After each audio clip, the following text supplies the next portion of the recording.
Altares et la compliance. Bonjour, Valérie Stry, je suis ingénieure avant-vente spécialisée en compliance. J'accompagne depuis 6 ans nos clients dans la compréhension de leurs enjeux réglementaires, que ce soit des enjeux nationaux ou internationaux.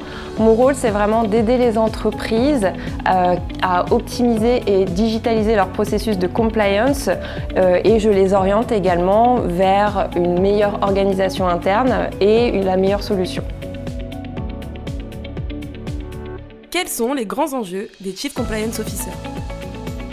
L'enjeu du Chief Compliance Officer, c'est de s'assurer que l'entreprise dans laquelle il travaille, ses dirigeants, ses salariés respectent les normes qui leur sont applicables. Il veille donc à préserver l'entreprise d'un risque juridique, financier et réputationnel qu'elle encourt si elle ne respecte pas ses lois, ses règlements ou ses normes éthiques et déontologiques.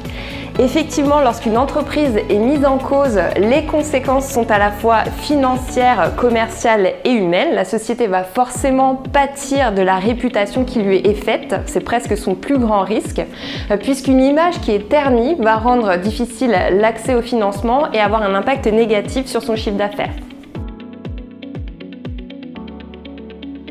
Pourquoi la gestion des faux positifs est-elle essentielle? La gestion des faux positifs en compliance, c'est à l'issue du screening, c'est-à-dire à l'issue du matching sur des listes de sanctions de personnes politiquement exposées ou d'informations de presse négative.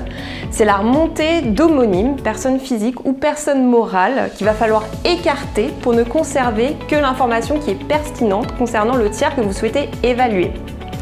Cette gestion des faux positifs, en général, c'est un traitement manuel qui doit être réalisé par une personne qui est formée, qui est experte, puisqu'elle est essentielle à la constitution du dossier de connaissance de votre tiers, de votre dossier KYC ou KYS.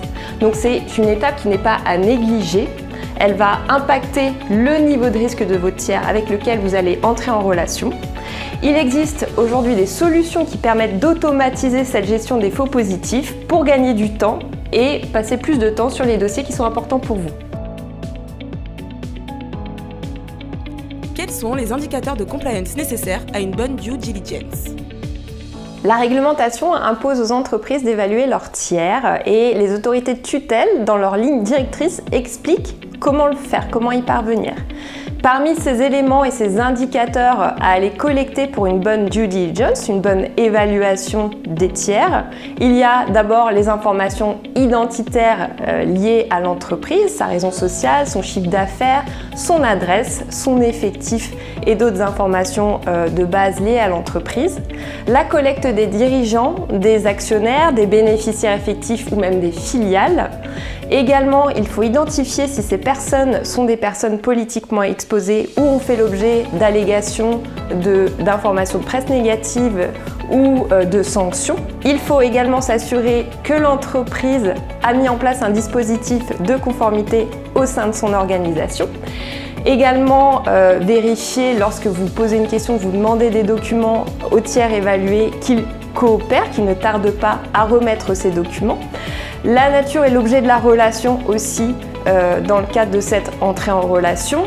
S'il dispose des compétences et de l'expertise nécessaires à la réalisation de sa mission. Et enfin, les modalités de rémunération lorsqu'il s'agit d'un fournisseur et les flux de paiement.